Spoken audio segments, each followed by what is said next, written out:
And when you get to the One Big Beautiful Bill Act, if you just type in regulatory relief, let me scroll back out, type in regulatory relief, hit enter, it'll take you to subtitle F of the One Big Beautiful Bill Act.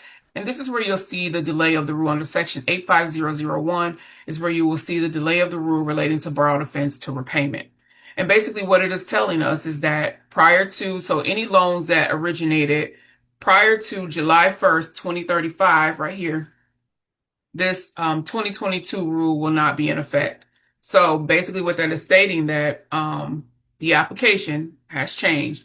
And you want to read the application so that way you can see exactly how your loans are going to be evaluated and under which regulation. Will it be 2016 regulation, 2019, or anything that's created after the fact, okay? So we'll go back to the student aid website to get to the borrowed offense application. And you can get to it by just clicking here, apply online for borrowed offense relief. And the instructions for the borrowed offense application, it's important that you read the instructions because the instructions tell you everything that you need to know. It tells you everything what's to come in the application and what things you need to provide in order to submit a complete application. So here it gives you all the instructions and it tells you that you can submit this application, whether you took out the loans or if you're a Parent Plus borrower, you can submit an application based off what took place while your child was in attendance.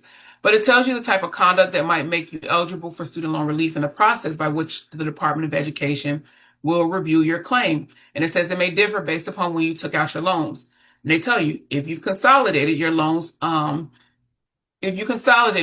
evaluate your application based on when your loans was consolidated. In general, loans taken out are consolidated on or prior June 30th, 2017. And they give you the section of law what the application will be evaluated under. And it's important that you go look at that section. You want to look at the regulation so that way it's clear on how your application is going to be evaluated. And basically what you do, you can just highlight that section there in the application.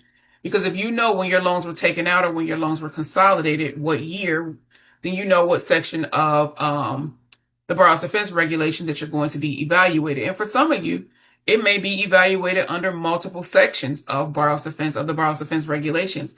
And you just want to know, you want to look at those regulations. So that way when you submit the application, you're providing everything that you need and you have an understanding of how they're going to look at the application.